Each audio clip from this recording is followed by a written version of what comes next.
भाजपा के राष्ट्रीय उपाध्यक्ष एवं राज्य के पूर्व मुख्यमंत्री रघुवर दास ने आज हेमंत सरकार पर सीधा हमला बोला।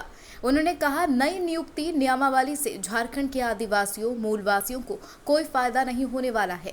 रांची के हरमो स्थित पार्टी के प्रदेश कार्यालय में आयोजित पत्रकार वार्ता को संबोधित करते हुए पूर्व मुख्यमंत्री ने कहा, झूठे वादे और नारों के आधार पर झामुमो कांग्रेस ने सरकार बनाई, युवाओं को बड़े बड़े सब्ज-बाग दिखाए कि वह युवाओं की सरकार है।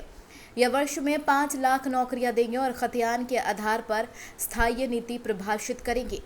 खतियान के आधार पर स्थानीय नीति परिभाषित करेंगे, लेकिन दोनों में से सरकार ने कुछ नहीं किया। उसी से बचने के लिए पूरे मामले को उलझाने का प्रयास चल रहा है। नई नियुक्ति नियमावली पूरी तरह से असंवैधानिक है, जिसका असर भविष्य में होने वाली नियुक्तियों पर पड़ेगा। उन्होंने एक नियुक्ति नियमावली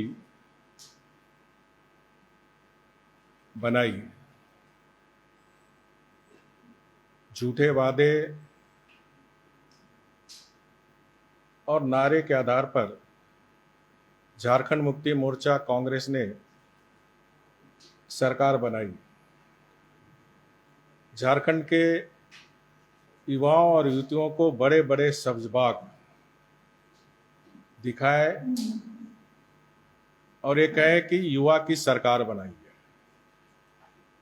माननीय हेमंत सोरेन जी बार बार कहते थे कि युवा की सरकार,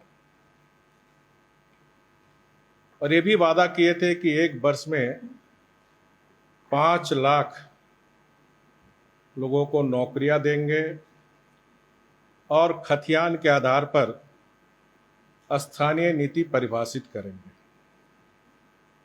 लेकिन लगभग 2 वर्ष होने जा रहे हैं, इन दोनों में से सरकार ने कुछ नहीं किया।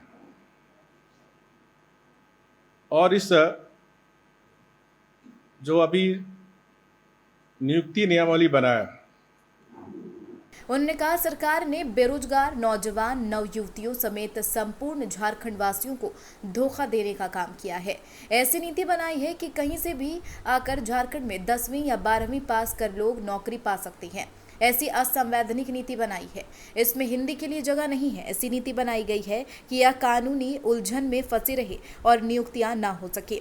नियुक्ति हो भी तो नियुक्ति के व्यापार का रास्ता खुल सके। उन्होंने कहा, जिस प्रकार झारखंड में ट्रांसफर पोस्टिंग एक उद्योग बन गया है, अब सरकार नियुक्तियों को भी उद्योग बनाना चाह रही है। कहा कि राज्य सरकार की नई नियुक्ति नियमावली राज्य की जातिगत और भाषागत संरचना को नुकसान पहुंचाने की एक बड़ी साजिश है। उस नियुक्ति नियमावली में झारखंड के बेरोजगार नौजवान नवयुवतियों समेत संपूर्ण झारखंड वासियों को धोखा देने का काम किया, छलने का काम किया है, ठगने का काम किया।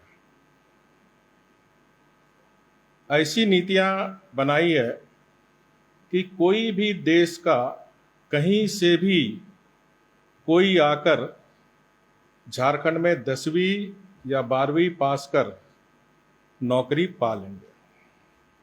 ऐसी असंवैधानिक नीति बनाई जिसमें हर भाषा होगी लेकिन हिंदी नहीं रहेगी, ताकि नीति कानून के उलझन में फंसी रहे और नियुक्तियां ना हो सके। और नियुक्तियां हो भी तो नियुक्तियों के व्यापार का रास्ता खुल सके। जिस प्रकार झारखंड में ट्रांसफर पोस्टिंग एक उद्योग बन गया है, अब सरकार नियुक्तियों को भी उद्योग बनाना चाह रही। उन्होंने कहा, बंगला और उड़ीसा भाषा को इसमें शामिल करने का पार्टी स्वागत करती है, लेकिन राष्ट्रभाषा हिंदी की उपेक्षा बर्दाश्त करने योग्य नहीं है। बंगला उड़िया भाषा को शामिल करने का भारतीय जनता पार्टी भी स्वागत करती है, क्योंकि ये हमारे राज्य का द्वितीय राजभाषा है। लेकिन राष्ट्रभाषा हिंदी की उपेक्षा बर्दाश्त करने योग्य नहीं है। नई नियुक्ति नियमावली के माध्यम से झारखंड में बाहरी लोगों की नियुक्ति का मार्ग प्रशस्त किया जा रहा है। नए प्रावधान के बाद देश के किसी भी हिस्से में रहने वाला व्यक्ति सिर्फ झारखंड से 10वीं और 12वीं की परीक्षा पास कर यहाँ नौकरी प्राप्त कर सकता है। झारखंड के अधिकांश छात्र जनजाति भाषा के बजाय हिंदी भाषा में पढ़ते हैं। कहीं भी झारखंड में जनजातियों के लिए अलग से कोई स्कूल नहीं है। इस राज्य में दो ही भाषा में स्कूलों में पढ़ाया जाता है, या तो हिंदी मीडियम या फिर इंग्लिश मीडियम। इसके साथ ही पूर्व मुख्यमंत्री से भाजपा के राष्ट्रीय उपाध्यक्ष रघुवर दास ने झारखंड सरकार से 12वीं में गलत तरीके से अनुत्तीर्ण हुए छात्रों को ग्रेस अंक देकर पास करने की अपील की है। उन्होंने कहा 5% अंक ग्रेस के रूप में देने का प्रावधान है। कुछ नंबरों से जो विद्यार्थी फेल हुए हैं ग्रेस मार्क्स से वे पास हो जाएंगे। इसके साथ ही जिनकी प्रैक्टिकल परीक्षा नहीं हो पाई है उसका भी अवसर छात्रों को दिया जाना चाहिए। इससे उनका भविष्य सुरक्षित हो पाएगा।